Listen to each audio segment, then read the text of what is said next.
तर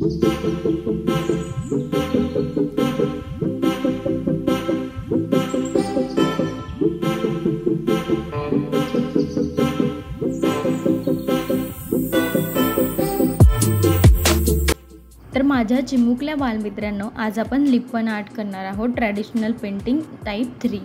तर बघा, लिप्पन आर्ट करण्यासाठी बेस लागतो. तर त्यासाठी मी हा जो केकचा बोट असतो तो घेतला आहे, कलर्स घेतले, मिरर घेतले आहेत, त्याच्यानंतर ब्रश घेतलेला आहे.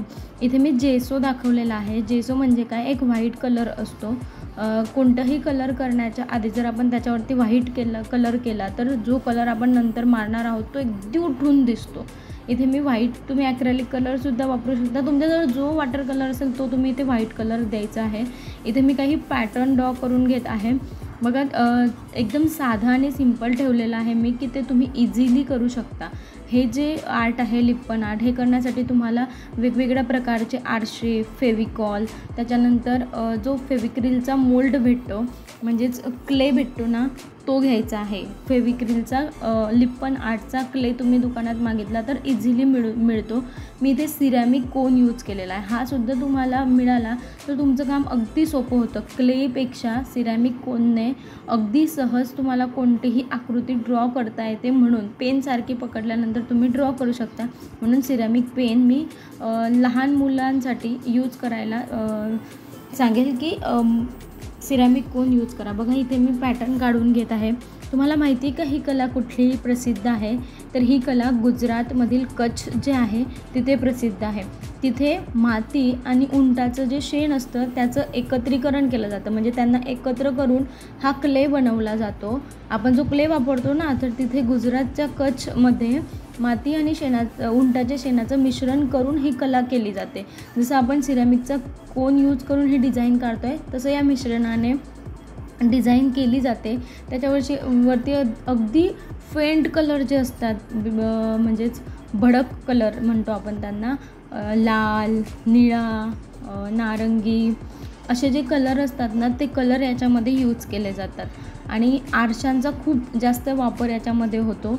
तर भिंती सजवण्यासाठी गुजरातमध्ये या कलेचा वापर केला जातो. तर आपणसुद्धा आपल्या घरातील वेगवेगळ्या भिंतीला डेकोरेट करण्यासाठी हे आर्ट करू शकतो. ते लोक भिंतीवर करतात, आपण कार्डबोर्डवर करू शकतो किंवा माउंट बोर्ड जो येतो, MDF बोर्ड जो येतो त्याच्यावरती करू शकतो. काहीच नसेल तर असा केकचा बोर्ड तर प्रत्येकाच्या घरामध्ये असतोच, तर त्याच्यावरती आपण नक्कीच करू शकतो.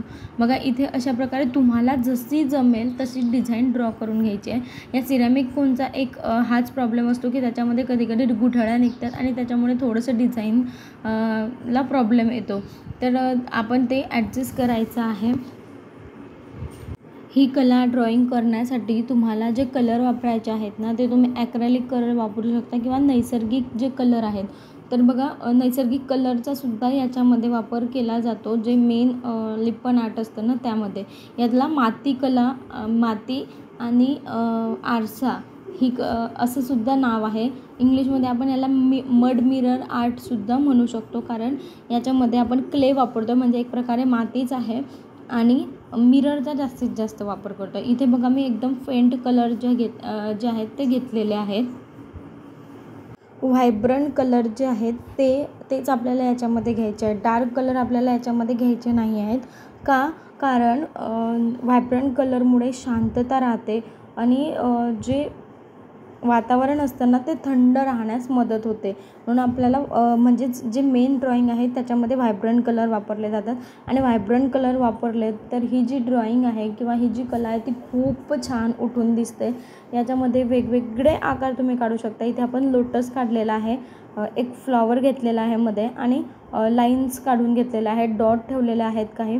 बघा, इथे मी ग्रीन कलर घेतलेला आहे, त्याच्यानंतर येलो कलर आहे, रेड आहे, ऑरेंज आहे, त्याच्यानंतर आपण ब्ल्यू कलर घेणार आहोत. तसे व्हायब्रंट कलर घेऊन आपल्याला ही ड्रॉईंग करायची आहे.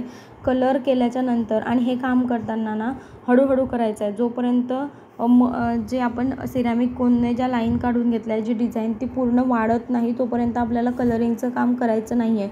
ते पूर्ण वाढल्याच्या नंतर आपल्याला कलर करायचा आहे. तो कलर वाढल्याच्या नंतर आपण जी बॉर्डर केली आहे ना सिरॅमिक कोनने, त्याला पूर्ण आपल्याला व्हाईट कलर द्यायचा असतो. व्हाईट कलरने ती बॉर्डर करायची असते. तर बघा अशा प्रकारे एकदम बारीक ब्रश घेऊन म्हणजे 0 नंबरचा ब्रश घेऊन तुम्हाला हे करायचं आहे.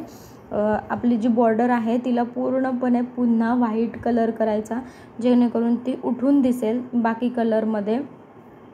पण हे काम जे आहे ना एक एक स्टेप पूर्ण वाढल्यानंतर करायचं आहे. पहिले स्टेप करायची, त्यानंतर त्याला वाढू द्यायचं, त्याच्यानंतर दुसरी स्टेप करायची. इथे पूर्ण व्हाईट जे कलर आहे कलरिंग आहे ते झालेलं आहे. तर इथे फेविकॉल आणि मिरर. तर मिररसाठी तुम्ही वेगवेगळ्या आकाराचे मिरर वापरू शकता जे तुमच्याजवळ अवेलेबल असतील ते. तर बघा इथे मी मिरर लावून घेत आहे. तुम्ही तुमच्या याच्यानुसार तुमच्या क्रिएटिव्हिटीनुसार याच्यामध्ये मिरर लावू शकता विद्यार्थी मित्रांनो. तर नक्की ट्राय करून बघा. ही कला एक नवीन कला आहे, म्हणजेच नवीन कला शिकण्याचा आनंद तुम्हाला मिळेलच. सो व्हिडिओ आवडला असेल तर लाईक शेअर कमेंट नक्की करा. आपलं ड्रॉइंग कंप्लीट झालेलं आहे. Bye, take care.